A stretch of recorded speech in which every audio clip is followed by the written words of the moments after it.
tiene un trasfondo histórico. La primera cena que se hizo fue, a ver, déjeme ver, 1330 más 2026, 3356 años hace. ¿Cuándo fue? La noche en que Dios liberó al pueblo de Egipto de la esclavitud de Faraón. Y Dios le había dicho a Moisés, dígale a cada uno de los padres de las familias que escojan un cordero sin mancha de 1 año. Lo van a escoger el 10, lo van a sacrificar el 14, para que en esos 4 días sea inspeccionado y en verdad saber si no tiene defecto para ser sacrificado. Y van a comer panes sin levadura y hierbas amargas. Esa fue la cena, la primera cena. Fue panes sin levadura y hierbas amargas. Y aquel cordero, el día 14 fue inmolado. Se recogió la sangre en un lebrillo y con esa sangre se pintaron los dinteles de las puertas del pueblo judío, porque en esa noche pasaba el ángel de la muerte. Fue la 10ª plaga, cuando murieron todos los primogénitos en Egipto, exceptuando los primogénitos del pueblo hebreo, porque cuando el ángel de la muerte pasó y encontró las puertas afuera pintadas con sangre, significó esa sangre la salvación, la vida de ese pueblo, y el que no tenía marcada esas puertas con sangre sencillamente moría. 1330 años después de eso, Jesús celebraba la Pascua. Ese primero se llamó la Pascua, y ahora Jesús, 1330 años después, celebraba la Pascua. Y aquel cordero que fue inmolado tenía un señalamiento profético. Era el señalamiento del Cordero de Dios que quita el pecado del mundo, y que ustedes saben fue crucificado por sus pecados y por mis pecados. Es que cuando celebramos la Santa Cena, estamos celebrando la muerte horrorosa que tuvo Jesús en el madero de la calavera, para derramar su sangre inocente y carmesí para limpiar tus pecados y darnos salvación. Pero para apropiarnos de esa salvación tenemos que creer que Jesús hizo eso por mí, y además de eso tenemos que recibirle en nuestro corazón. Muchas gracias, hermano. Pero bueno, el tema de hoy es diferente. Hoy vamos a hablar del poder de la resurrección, y hoy quiero hablarles de ese poder que hay detrás de la resurrección. Pero deseo que tu mente y tu corazón se abran para que con claridad meridiana entiendas el enorme poder, un poder enorme, divino, existe detrás de la resurrección de Jesucristo. Y quisiera ver primero 4 pilares trascendentales de la resurrección. Primero, identifiquémonos con su victoria. Jesús anunció que iba a morir y que iba a resucitar. En el capítulo 16 del Evangelio de Mateo, versículo 1, dice: desde entonces comenzó Jesús a declarar a sus discípulos que le era necesario ir a Jerusalén y padecer mucho de los ancianos, de los principales sacerdotes, de los escribas, y ser muerto, pero que resucitaría al 3er día. Yo no sé, pero por alguna razón, tal vez religiosa, mucha gente cree y habla mayormente del sacrificio de Jesús en la cruz, pero no en términos de victoria, porque lo que tenemos que reconocer hoy es que Jesús triunfó sobre la muerte, una victoria sobre el pecado, una victoria sobre Satanás, una victoria sobre el temor. Eso significa, pero mucha gente más bien habla en términos de sentirse culpable. La resurrección entonces debe verse de una manera diferente, un día absolutamente de victoria que Cristo tuvo sobre la muerte, el pecado, el diablo, la maldad del enemigo, para darte a ti y a mí esa victoria. Por muchos años nos han predicado y estuvimos viendo esa visión de un Cristo crucificado en la cruz que nos llenaba de culpabilidad. Jesús lo hizo por mí, y es cierto. Jesús tuvo que morir en la cruz del Calvario por mí. Aquel corderito que en aquella primera Pascua se sacrificó no tenía vela en el entierro, pero fue sacrificado porque se necesitaba su sangre para dar salvación a todos los primogénitos judíos del pueblo de Israel, que estaba esclavizado en Egipto por 430 años. Y ahora Jesús moría para derramar su sangre, para pagar el precio de tu pecado y de mi pecado, y entonces ser salvos. Jesús no murió en la cruz para que nosotros sintiésemos culpa por ello, sino para que miráramos el gran amor que Dios nos tiene, y Dios quiere que le sirvamos, no por sentirnos culpables. Y en eso me acuerdo de un poema hermoso que no recuerdo todo, pero que decía, creo que se le atribuye a Sor Juana Inés de la Cruz: no me mueve mi Dios para quererte el cielo que me tienes prometido, ni me mueve también el quererte, el saber que tú has muerto en la cruz del Calvario. Muéveme el verte clavado en una cruz y escarnecido. En capítulo 3 de San Juan, el versículo 16 y 17. Usted y yo sabemos este texto de muchas formas y lo sabemos de memoria, para entender que Jesús murió en la cruz no para que nos sintamos culpables, sino por el gran amor para ti y para mí. Dice el texto: porque de tal manera amó Dios al mundo, que ha dado a su Hijo unigénito, para que todo aquel que en él cree no se pierda, mas tenga vida eterna. Porque no envió Dios a su Hijo al mundo para condenarlo, sino para que el mundo sea salvo a través de él. Entonces, amadas hermanas y hermanos, esta es la razón de la cruz. Ahora, déjenme decirle algo. Jesús sufrió en la cruz para que nosotros supiéramos que hay alguien que nos puede entender, comprender, entender nuestros sufrimientos y nuestras aflicciones. Por esa es solo la primera parte de su sacrificio, para que tú y yo podamos entender que Dios nos ama y que Él murió por tus y mis pecados.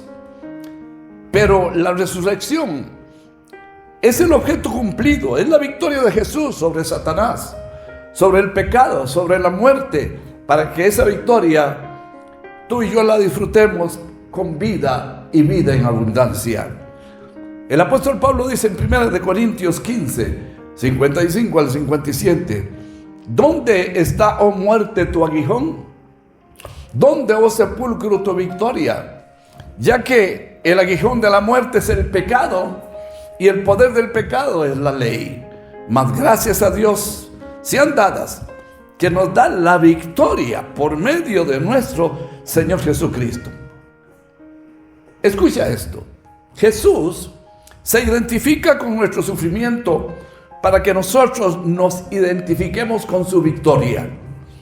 Si no recordamos al Cristo resucitado, solo estamos recordando al Cristo que se identificó con nosotros, pero perdemos de vista al Cristo con el que nos tenemos que identificar cotidianamente, con el Cristo de victoria por el poder de la resurrección. Amados y amadas hermanas, tienen que saber y creer que en ti, sí, en ti, opera el poder de la resurrección. El mismo Espíritu Santo que resucitó a nuestro Señor Jesucristo aquel día, es el mismo que opera y que vive en nosotros para darnos la victoria todos los días. Vamos a ir al segundo pilar que yo miro en este pasaje. Segundo, miremos solo las cosas de Dios y no las de la tierra. la resurrección, es la victoria de la cruz. Es el momento de victoria del sacrificio de Jesús. Pero muchas veces el cristiano pierde de vista esto. Esto le ha pasado a los cristianos del apóstol Pedro. Recordemos al apóstol Pedro en Mateo 16, el verso 22. Está hablando con Jesús. Y entonces Jesús le está diciendo que él tiene que ir a morir. Que tiene que sacrificar. Pero ellos no querían entender. Ellos cerraron su entendimiento. Cerraron su comprensión. ¿Cómo que vas a morir? Ellos tenían la idea, el pensamiento de que el Mesías que estaban esperando era un segundo David, un rey que iba a tomar la espada, el escudo, el yelmo, y que iba a reunir al pueblo, lo iba a armar y se iba a rebelar contra los romanos. Eso era la idea que ellos tenían. Pero cuando ven a un hombre humilde que vino a vencer, Señor, al mundo, no con el filo de la espada, sino con su amor y su misericordia, ellos no lo comprendieron. Y entonces Jesús les está diciendo esto. Y les dice Jesús, pero no se preocupen, al tercer día yo voy a resucitar. Entonces Pedro, verso 22 del capítulo 16 de Mateo, tomándole aparte, le dice: Jesús, ven para acá, para que no me escuchen los otros discípulos. Y dice la palabra que comenzó a reconvenirle diciéndole: Señor, ten compasión de ti. En ninguna manera esto te acontezca. Pero él, volviéndose, le dijo a Pedro: quítate delante de mí, Satanás, que eres tropiezo, porque no pones la mira en las cosas de arriba, sino en las de los hombres. Ahora, yo quiero decirle que la palabra Satanás en el griego lo que significa es estorbo. O sea, Dios en la persona de Cristo no le estaba diciendo a Pedro que él era un demonio, le estaba diciendo: tú me eres un tropiezo. Eso significa Satanás. En el original, la palabra tropiezo significa escandaletrón, o se pronuncia escandaletrón en griego, que significa una trampa con trinquete, es decir, una arma de doble filo. Cuando se quiere atrapar a un animalito, y yo me acuerdo cuando era jovencillo, niño, de esos hace siglos, que iba con mi papá a cazar pajaritos, cetilleros, chorchas, agüivos y no sé qué, mazotillos, y llevaba un animalito adentro, en una jaula que tenía una tapa así, y un palito que se ponía ahí, para que entonces los pajarillos que venían a pelear, y a pelear con aquel que estaba adentro, se paraban ahí, caía la trampa y quedaban presos, quedaban listos. Es ese tipo de trampa que Pedro le estaba poniendo a Jesús. No pienses en morir. ¿Cómo se te ocurre? Tú eres el Mesías. Entonces, ¿qué significa esto? Jesús le estaba diciendo a Pedro: si tú me haces que yo mire las cosas de la tierra, o sea, que prefiera mi vida, que prefiera las cosas del hombre en lugar de las cosas del cielo, me harás fracasar con el propósito que mi Padre me dio. Jesús sabía que él tenía un plan. Jesús sabía que él tenía un propósito de vida. Él vino para servir, para ser ejemplo y para morir por ti y por mí.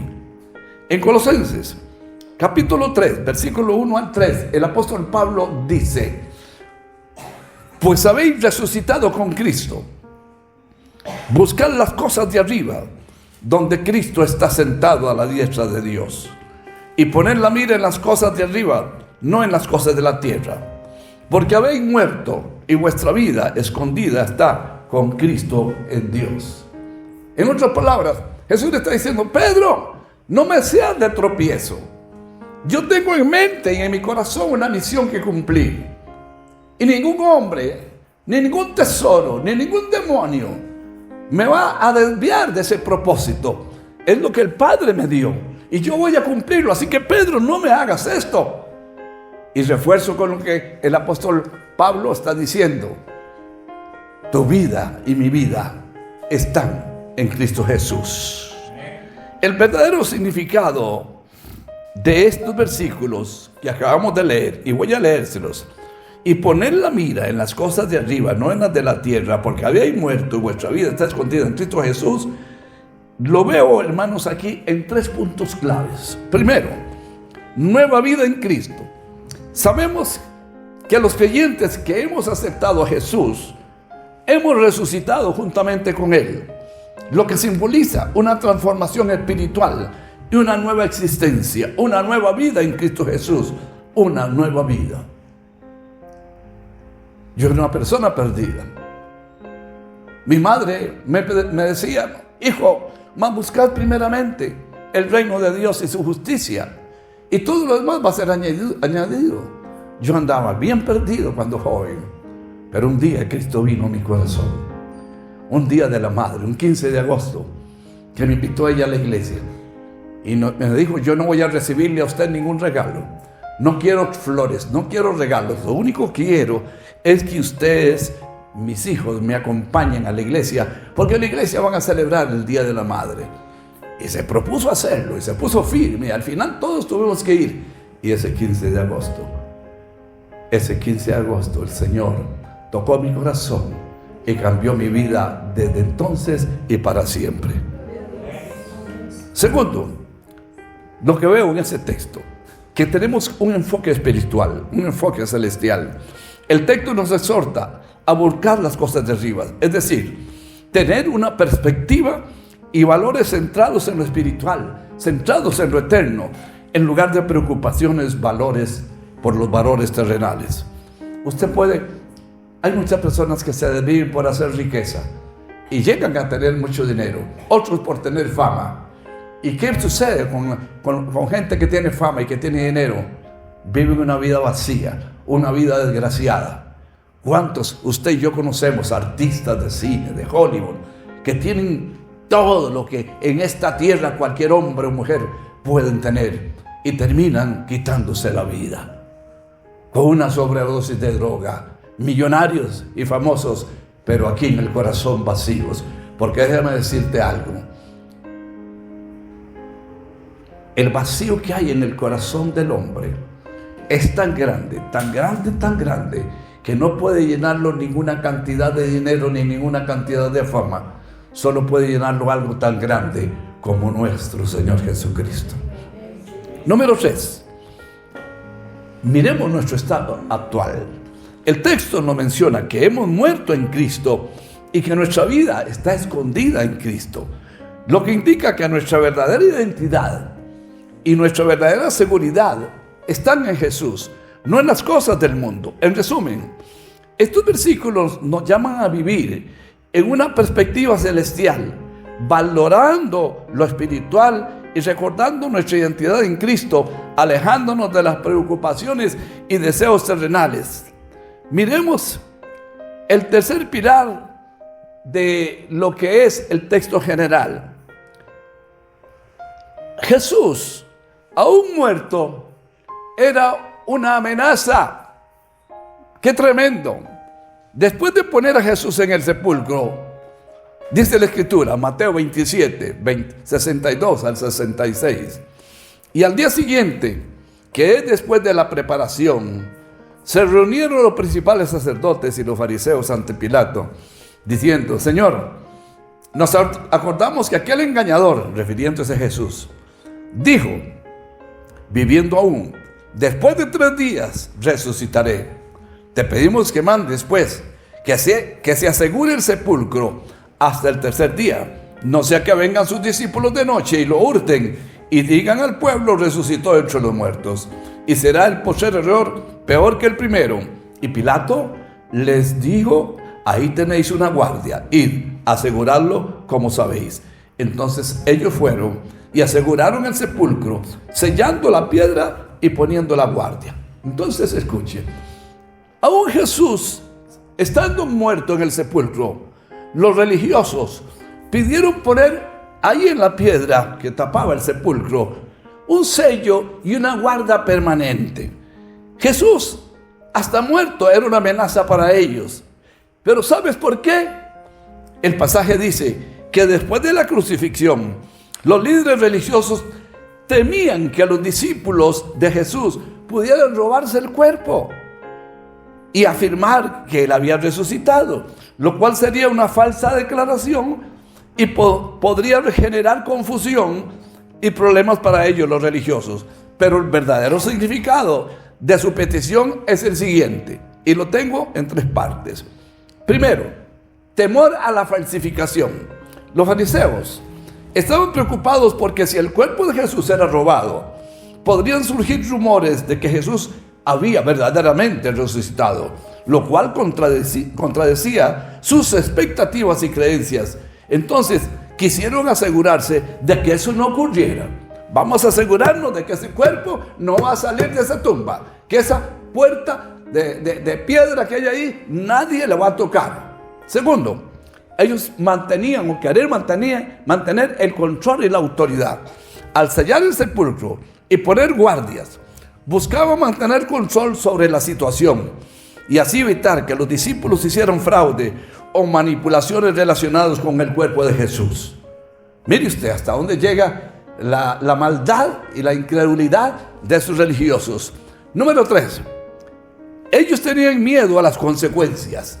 La petición también refleja el temor de los líderes sobre su propia resurrección y querían prevenir cualquier percepción de que Jesús había vencido la muerte de manera que ellos no pudieran controlarla. En resumen, los fariseos pidieron que se asegurara el sepulcro para impedir que los discípulos robaran el cuerpo y difundieran la mentira de la resurrección, manteniendo así su autoridad y control sobre la narrativa en torno a Jesucristo. Sin embargo, alabado sea Dios, la resurrección se llevó a cabo.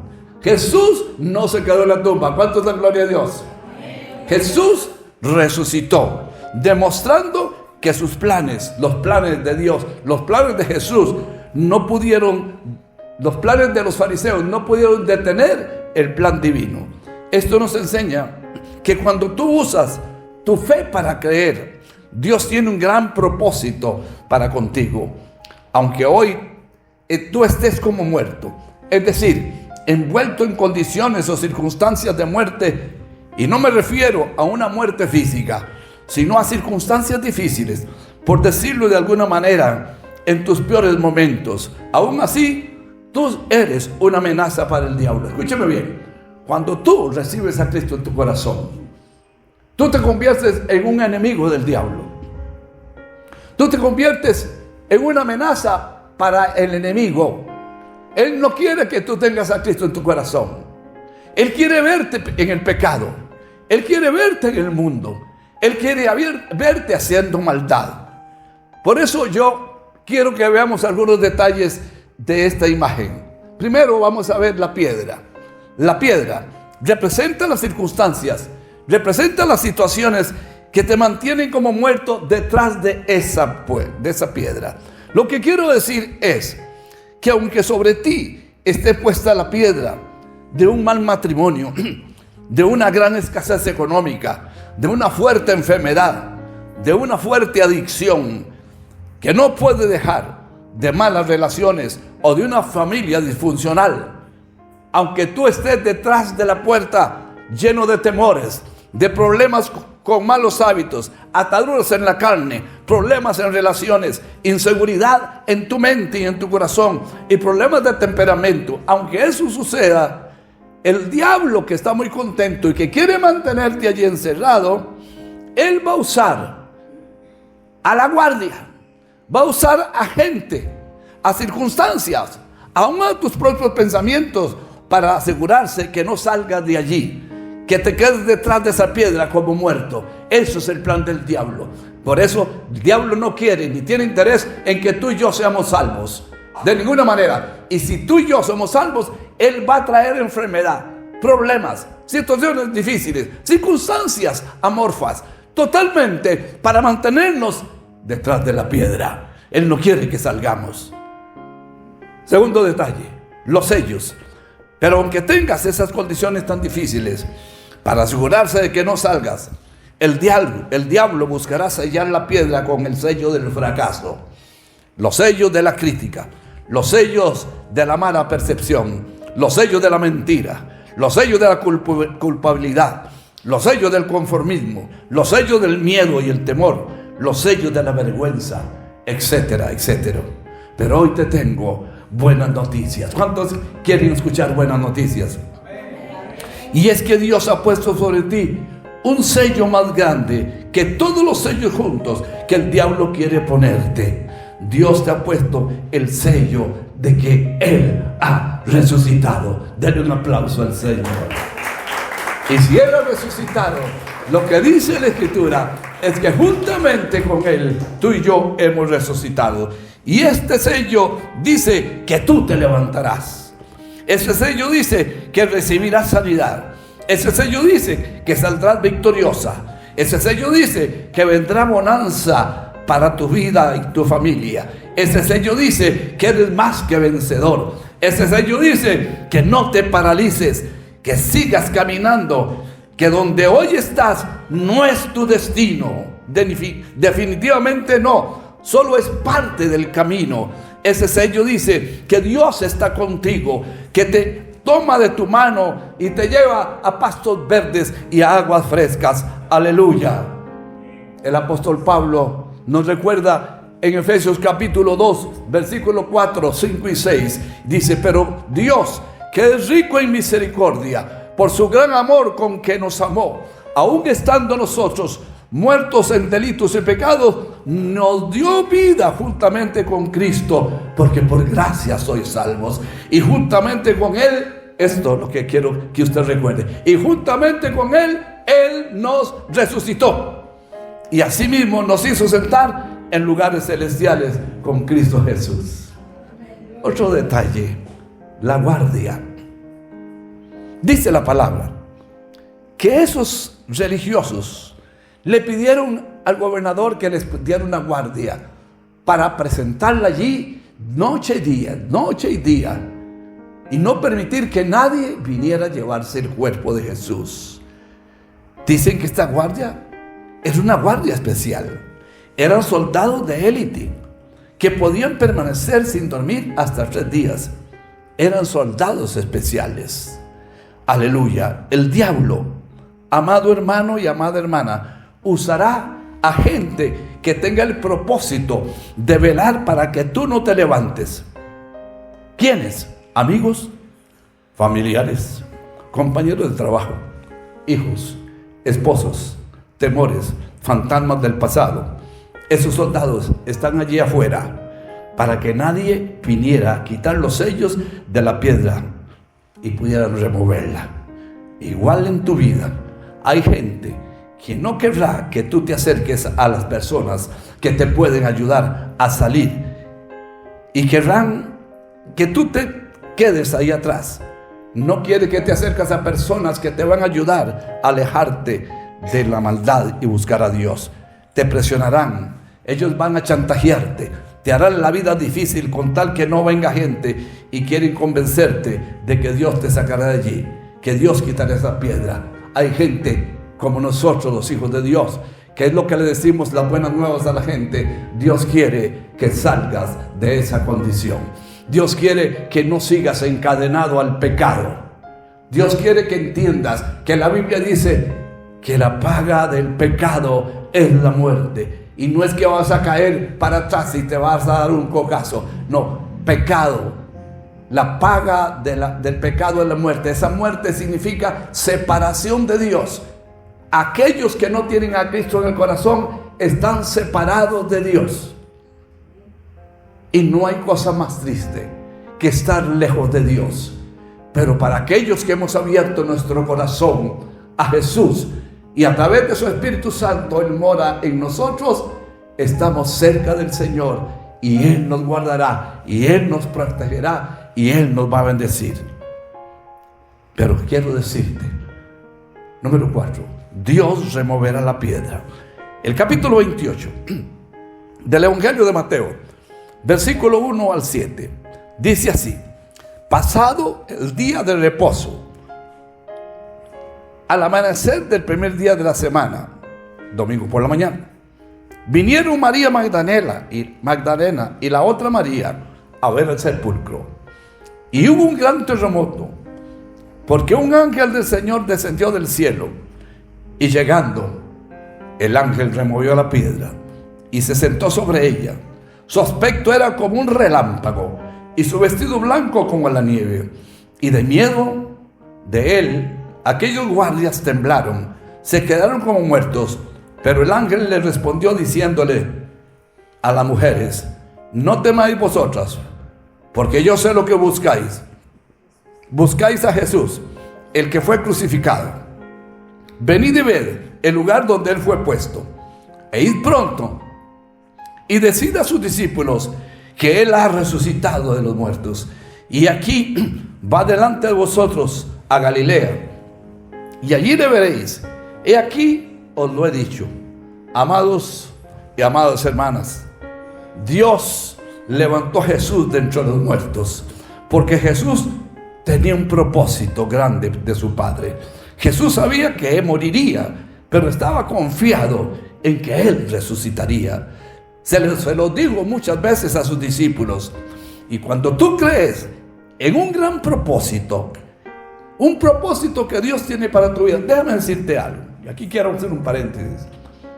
Nosotros no venimos a la vida simplemente para ¿a dónde vas, Vicente? Para dónde va la gente. Sin planes y sin propósitos, sin sueños en la vida. Tú viniste a esta vida porque Dios tiene un propósito y tiene un plan para tu vida. Lo primero que Dios quiere es que tú y yo seamos felices. Es lo primero que Dios quiere. Y le voy a decir algo. La única felicidad que usted y yo podemos tener es cuando Cristo está reinando en nuestro corazón. Nada más. Fuera de allí, lo dije hace un rato, ni ninguna cantidad de dinero, ni fama, ni poder puede hacer al hombre feliz. Solo Dios hace al hombre feliz. Un cántico que hace mucho nosotros cantamos. Tal vez te preguntes tú, pero ¿cómo un propósito? No lo sé. Yo no tengo propósito. ¿No quieres saber todo lo que Dios va a hacer en tu vida? Dios tiene planes para ti. No importa tu edad, tu condición social. A eso no le interesa al Señor. Lo que necesitamos es confiar en Él.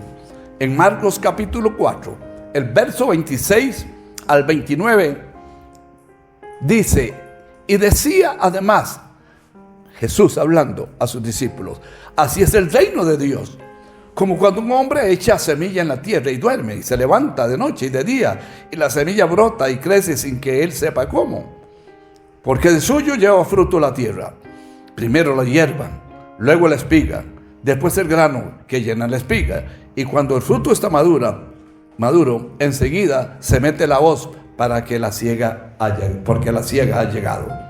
El hombre, tú y yo, aquí la palabra hombre significa hombres y mujeres, debe de saber cómo sembrar, escoger la tierra, escoger la semilla y regarla. Pero no está en ti ni en ese hombre que siembra la semilla el poder de hacerla crecer. Mientras él duerme de noche o trabaja de día, la semilla va creciendo sin que él se dé cuenta. Así será tu levantar. Si tú dejas que Dios intervenga en tu vida, Dios lo hará. Pero siembra buena semilla. Escoge buena semilla. Escoge amigos que te amen, amigas que te amen. Un amigo que te invita a tomar licor no es tu amigo. Una amiga que te invita a fumar marihuana o a prostituirte no es tu amiga. Es un enviado mismo de Satanás que quiere apartarte para que tu vida se pierda y seas una persona infeliz, aunque tengas todo lo que tú quieres materialmente. Escoge buena semilla. Siembra buena semilla. Entonces, por un momento quiero que pienses, ¿cuál es la piedra que te mantiene como muerto detrás de ella? ¿Cuál es la situación o circunstancia que ha sido o está siendo una pesada piedra que no has podido mover en tu vida? Ahora, si estás a gusto, allí en la cueva, detrás de la piedra, allí en la oscuridad, en medio de la inmundicia, esta reflexión no fue para ti. Pero si tú no estás a gusto, como está tu vida, este pensamiento es para ti. o quiero que pienses en que Dios tiene un gran propósito para tu vida, para tus sueños y tus anhelos, que esos reflejen el gran propósito de Dios en ti. Tal vez solo no has sabido cómo empatar esos sueños con el propósito grande que Dios tiene para tu vida, pero por eso vienes a buscar de Dios y comienza a pensar simplemente que Dios te sacará de allí. Dios te sacará de allí. Él te levantará, Él removerá la piedra y te resucitará junto con todos tus sueños, tus anhelos y tus propósitos para contigo. Quiero que te imagines el sepulcro de Jesús, pero no de afuera, sino por dentro. Métete en el hueco, métete en el sepulcro. Quiero que mires de adentro hacia afuera. Tal vez no verás mucho, porque hay tinieblas. Eso es estar como muerto. Pero de repente se empieza a mover algo. Y por aquella endija entra un haz de luz. ¿Sabes qué significa eso? Que Dios está removiendo la piedra en tu vida. Si hay un pequeño haz de luz sobre esa área que tú necesitas ser sanada, significa que Dios está removiendo la piedra, está removiendo la circunstancia, el problema, esa dificultad que te tiene atrapada, que te tiene atrapado. Puede ser un temor, una enfermedad, un mal hábito, un pecado, un pensamiento, un fantasma del pasado. Si hoy has entendido este mensaje y crees que Dios arrojó un haz de luz en el área de tu vida que tú necesitas, es que Dios hoy ha comenzado a remover la piedra. Póngase en pie, por favor, para terminar esta reunión. Y solamente les pido que inclinen su cabeza y cierren sus ojitos. Y quiero resumir qué significa el significado de esta celebración de la resurrección. Se han levantado muchos dioses en el mundo. Se han levantado muchos filósofos. Se han levantado muchísimos líderes que han hecho grandes grupos. Por ejemplo, Confucio se levantó y enseñó filosofía.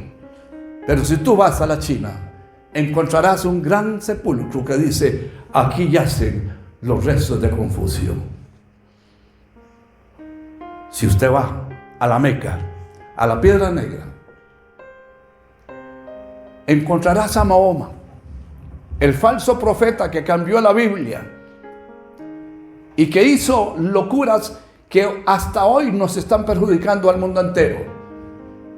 Mahoma dice que Dios se le presentó y cambió la Biblia, hizo el Corán, y muchos lo siguieron. Hoy hay millones de musulmanes siguiendo esas filosofías, pero si tú vas hoy a la Meca, encontrarás una piedra negra que dice: aquí yacen los restos de Mahoma. Si vas al Kremlin, a la Plaza Roja de Moscú, ahí encontrarás un enorme monumento donde está enterrado Lenin, y dice: aquí están los restos mortales de Lenin, de Carlos Marx. Ahí están. Ellos vivieron y ellos murieron. Si tú vas a la India, encontrarás un gran monumento que dice: aquí están los restos de Buda. Fue un buen filósofo, fue un buen hombre, pero está muerto. Pero déjame decirte algo, por lo que hoy estamos nosotros aquí, si tú y yo pudiésemos alquilar ahora mismo un Boeing e irnos directamente a Jerusalén, a donde Jesús fue enterrado, en ese hueco, en esa piedra, encontrarás un epitafio que dice: ¿por qué buscáis entre los muertos al que vive? Eso es la diferencia. Todos han muerto y siguen siendo huesos. Jesús, en cambio, venció la muerte, venció el pecado, venció el dolor, la tristeza, y nos dio vida, y vida en abundancia. Vamos a terminar haciendo una oración. Padre, muchas gracias por el privilegio que hoy nos has dado de venir a este lugar y glorificar tu nombre, de reconocer tu señorío, tu grandeza y tu soberanía. Gracias por las personas que tú has traído, porque eres tú quien las has traído hasta este lugar para escuchar las buenas nuevas de salvación. Y te imploro, Dios mío, en el nombre de Jesús, si tan solo hay una persona que todavía está, Señor, detrás de la piedra, que no ha encontrado la luz de la salvación de Cristo, que hoy, Señor, esa luz del amor de Dios y tu misericordia le inunde en su corazón con el anhelo y el deseo de ser salvos. Señor, muchas gracias por cada familia que aquí representamos. Gracias por tu amor y tu misericordia. Manténgase con sus ojitos cerrados, manténgase con su cabecita inclinada, porque yo quiero hacer una invitación. Si usted nunca ha hecho una oración pública de abrir su corazón a Jesús, yo no le estoy ofreciendo una religión. Las religiones no cambian al hombre, no lo transforman. Las religiones siguen siendo el esfuerzo del hombre por encontrar a Dios, y no lo han encontrado. Pero hoy le ofrezco a Cristo, aquel que dijo: yo he venido para que tengáis vida y vida en abundante. Aquel que dijo aquí: yo estoy a la puerta de tu corazón y llamo, y si alguno abre, yo entraré y cenaré con él y él conmigo. Y hoy Jesús está tocando la puerta de tu corazón, y yo te invito. ¿Quieres dejar a Jesús entrar en tu corazón? ¿Quieres pedirle que Él escriba tu nombre en el libro de la vida? ¿Quieres decirle: Señor, yo te necesito? Yo reconozco que soy pecador, pecadora, y que tú viniste a morir en el madero para limpiar mis pecados. Yo reconozco que aunque tú moriste, resucitaste al tercer día y hoy estás sentado a la diestra de Dios Padre. ¿Quieres hacer esta oración? Y entonces pasarás de muerte a vida y empezarás a experimentar una nueva vida en Cristo Jesús. Pero para esto tenemos que ser fieles a Dios, leer su palabra, que son sus estructuras, su lineamiento, su manera para que tú y yo nos guiemos en esta vida. Tienes que venir a la iglesia, tienes que consagrarte a Él, y mirarás con claridad meridiana un cambio de vida en tu vida y en la de tus familiares. Si quieres hacer esta oración, nada más repita conmigo: Padre Celestial, en esta preciosa mañana reconozco que soy pecador. Perdóname, Señor. Perdóname, Señor. Limpia mis pecados. Yo creo que tú moriste por mis pecados en el madero de la cruz. Yo creo que tu sangre me ha limpiado. Pero yo creo que tú no que te quedaste allí en el sepulcro de Jerusalén. Yo creo que tú resucitaste, y es lo que hoy estamos nosotros celebrando, que tú estás sentado a la diestra de Dios Padre, intercediendo por nosotros. Señor, te pido, dígaselo al Señor, que me perdones. Dígaselo: Señor, perdóname. Señor, ten misericordia. Cambia mi mente, cambia mi actitud, y por favor, escribe mi nombre en el libro de la vida. En el nombre de Jesús. Amén.